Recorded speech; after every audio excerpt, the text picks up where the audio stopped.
Hello friends, welcome to Indian recipes Tamil. நம்ம இன்றைக்கி தீபாவளி ஸ்பெஷலாக கலகலா கேக்கு எப்படி செய்கிறதுன்னு பார்க்க போகிறோம். இது வந்து கலகலா கேக்குன்னு சொல்லுவோம், இல்லைன்னா வந்து மைதா பிஸ்கட் அப்படின்னு சொல்லுவோம். ஸோ இந்த ரெசிபி வந்து பார்த்திங்கன்னா நல்லா முறுமுறுப்பாக ரொம்பவே சுவையாக இருக்கும். ஸோ வாங்க ஃப்ரெண்ட்ஸ், வீடியோக்குள்ளே போகலாம். இந்த ரெசிபி பண்ணுறது ரொம்ப ஈஸி. ஃபஸ்ட்டு இதுக்கு ஒரு மிக்ஸி ஜார் எடுத்துக்கோங்க. அதில் அரை கப் அளவு சர்க்கரை சேர்த்துக்கோங்க. நீங்கள் சர்க்கரைக்கு பதிலாக வெல்லம் கூட சேர்த்துக்கிடலாம். அதுக்கப்புறமா 2 ஏலக்காய் சேர்த்துக்கோங்க.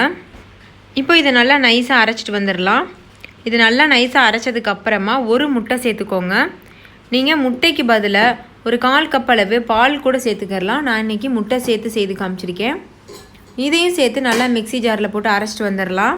இப்போ ஒரு மிக்சிங் பவுலில் 1 கப் அளவு மைதா மாவு சேர்த்துக்கோங்க. உங்களுக்கு மைதா சேர்க்க விருப்பம் இல்லைன்னா நீங்கள் கோதுமை மாவு சேர்த்துக்கலாம். இது கூட ஒரு 1/4 கப் அளவு ரவை சேர்த்துக்கோங்க. ரவை சேர்க்குறதுனால நல்ல முறுமுறுப்பாக இருக்கும். இப்போது இது எல்லாத்தையும் சேர்த்து ஒன்று போல் கலந்துக்கிடலாம். இது கூட ஒரு 2 ஸ்பூன் அளவு பட்டரை உருக்கிட்டு சேர்த்துக்கிடலாம். பட்டர் வந்து சூடாக இருக்கும் போதே சேர்த்துக்கோங்க. சூடாக இருக்கும்போது இந்த மாவில் சேர்க்குறதுனால நல்ல ஒரு முறுமுறுப்பு தன்மை கொடுக்கும். இப்போ இந்த பட்டர் வந்து மாவுடைய எல்லா இடத்துலையும் படுறது அளவுக்கு நல்லா பிசைஞ்சிக்கிடலாம். இப்போ இது கூட நம்ம மிக்ஸி ஜாரில் அரைச்சி வச்சுருக்க முட்டை சீனி கலவை இருக்குல்ல, அதை சேர்த்துடலாம். சேர்த்துட்டு நல்லா சப்பாத்தி மாவு பதத்துக்கு பிசைஞ்சிக்கோங்க. இது வந்து உங்களுக்கு ரொம்ப ட்ரையாக இருக்குது அப்படின்னா கூட கொஞ்சம் பால் ஊற்றியோ இல்லைனா தண்ணி சேர்த்தோ பிசைஞ்சிக்கிறலாம். அப்படி மாவு தேவைப்பட்டதுனாலும் இன்னும் கொஞ்சம் நீங்கள் மாவு போட்டு பிசைஞ்சிக்கலாம். பாருங்கள், இந்த மாதிரி இருக்கணும். இப்போ இதை நம்ம 2 உருண்டைகளாக பிரிச்சிடலாம். இந்த மாதிரி இதை ஒரு உருண்டை ஷேப்புக்கு நம்ம உருட்டிக்கிறலாம். இப்போ இதை சப்பாத்தி கட்டையில் வச்சு சப்பாத்தி மாதிரி திரட்டிடலாம். சப்பாத்தி மாதிரி ரொம்ப ஒல்லியாக திரட்டிடக்கூடாது, கொஞ்சம் திக்னஸ் இருக்கணும். பாருங்கள், இந்த அளவு திக்னஸ் இருந்தால் போதும், ஓரளவுக்கு திக்னஸ் இருந்தால் போதும். இப்போது சின்ன ஸ்கொயர் ஷேப்பில் இதை வந்து நம்ம கட் பண்ணிடலாம். நீங்கள் வந்து டைமண்ட் ஷேப்பில் கூட கட் பண்ணலாம். உங்களுடைய விருப்பப்படி நீங்கள் கட் பண்ணலாம். இல்லை நார்மலாக நம்ம பிஸ்கட் இருக்கும்ல, ரவுண்டாக செய்யணும்னா ஏதாவது ஒரு சின்ன மூடி வச்சுட்டு அதை வச்சு கூட நீங்கள் அச்சு வைக்கலாம். நான் இன்றைக்கி கட்டமாக வந்து கட் பண்ணுறேன். இந்த ஓரங்களையெல்லாம் நம்ம வெட்டி எடுத்துடலாம், ஏன்னா அது ஒரு நல்ல ஷேப் கொடுக்காது.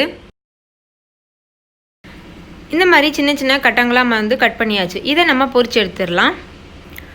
எண்ணெயை நல்லா சூடுபடுத்திட்டு இந்த கட் பண்ணி வச்சுருக்க மாவை வந்து நம்ம சேர்த்துடலாம். சேர்த்துட்டு லோ ஃப்ளேமில் வச்சுருங்க. லோ ஃப்ளேமில் வச்சுட்டு 2 பக்கம் திருப்பி விட்டு நல்லா கோல்டன் ப்ரௌன் கலர் வரது வரைக்கும் நம்ம வந்து பொரிச்சு எடுக்க போகிறோம். நல்லா லோ ஃப்ளேம்லேயே வச்சு பொரிச்செடுங்க. அப்போ தான் வந்து உள்ளுக்குள்ளே இருக்க மாவும் நல்லா வெந்து வரும், கிறிஸ்பியாகவும் இருக்கும். இப்போ ஓரளவுக்கு வெந்திருக்கு பாருங்கள். நல்லா திருப்பி விட்டு இந்த மாதிரி கோல்டன் ப்ரௌன் கலரில் வெந்ததும் எடுத்துடணும். ஒரே சேம் கலரில் இருக்குது பாருங்கள் எல்லா பிஸ்கட்டுமே. இப்போ இதை நம்ம வெளியில் எடுத்துடலாம். இதே போல் மீதி இருக்க மாவுலையும் நம்ம பண்ணி பொரிச்சு எடுத்துடணும். இதே போல் நீங்களும் இந்த தீபாவளிக்கு செய்து அசத்துங்க. இது குழந்தைங்கள்லேருந்து பெரியவங்க வரைக்கும் எல்லாருக்கும் ரொம்ப பிடிக்கும். இந்த மிச்சருக்குள்ளெல்லாம் வந்து ஒரு இனிப்பு கேக் கிடக்கும் பார்த்தீங்களா, சின்னதாக குட்டியாக, அந்த ரெசிபி தான் இது. அந்த குட்டி கேக்கு பிடிக்காதவங்க யாருமே இருக்க முடியாது. ஸோ அதே ரெசிபி நீங்கள் வந்து வீட்டிலையே ட்ரை பண்ணி என்ஜாய் பண்ணுங்கள். எவ்வளோ வேணாலும் நம்ம சாப்பிட்லாம், அந்தளவுக்கு இது டேஸ்டியாக இருக்கும். ஸோ கண்டிப்பாக ட்ரை பண்ணுங்கள். ட்ரை பண்ணிவிட்டு உங்களோட எக்ஸ்பீரியன்ஸாக கமெண்ட்டில் என் கூட ஷேர் பண்ணுங்கள். இன்னொரு சூப்பரான ரெசிபியோட நான் உங்களை சந்திக்கிறேன். தேங்க்யூ, பாய், ஹாப்பி தீபாவளி.